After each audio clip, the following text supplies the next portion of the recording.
Morning. I have a handy operator today, so it's not going to be too close to my face. Right, today we're doing a simple oil change. Okay, Pewterlin, one of the best ones. Check this is the right oil filter. Sometimes I do send the wrong one, so I'm always wary about changing an oil filter to make sure they've sent the right one, because the last thing you want to do is take it off and you're buggered. Anyway, today I bought one of these tools. Not used one before. I used to use the old chain, which I'm rubbish at, or good old mallet and screwdriver. Two results. Very messy, very cumbersome, but it works. But today I've used this for the first time. Do you know what? Grip told it really well, so I'm actually quite happy with that today. So make sure you've got some rag, trusty socket as well. I put some extra sockets here just in case I've got the wrong one. I don't want to keep walking back and forth because it's my shed. But anyway, helps.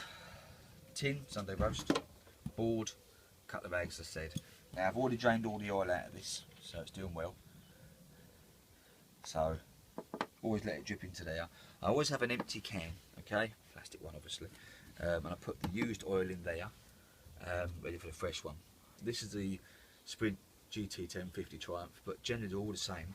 Sometimes you have to take panels off, some Hondas right at the front. This one's actually quite easy. You can get right under here.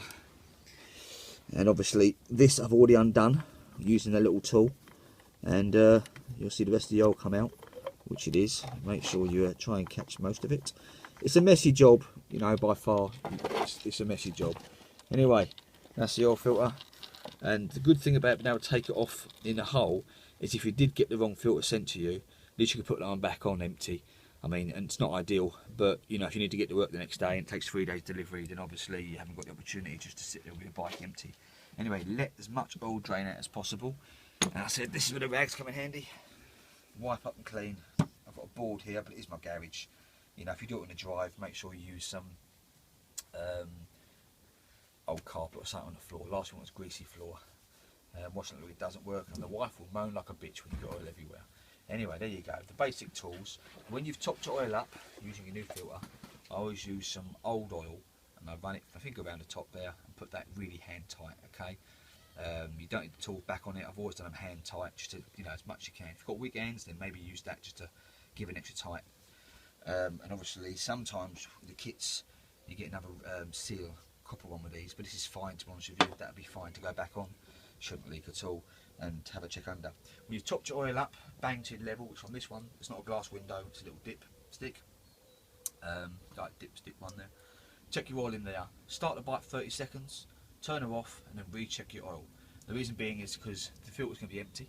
So when the filter fills up a little bit, you're always down a quart, whatever you're going to be down. And then top it back up to the right level.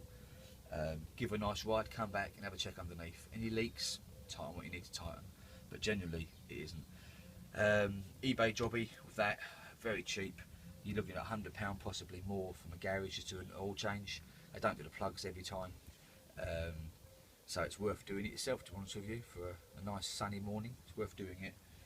On this model as well, I did a chain recently, and that was quite annoying. You can't get this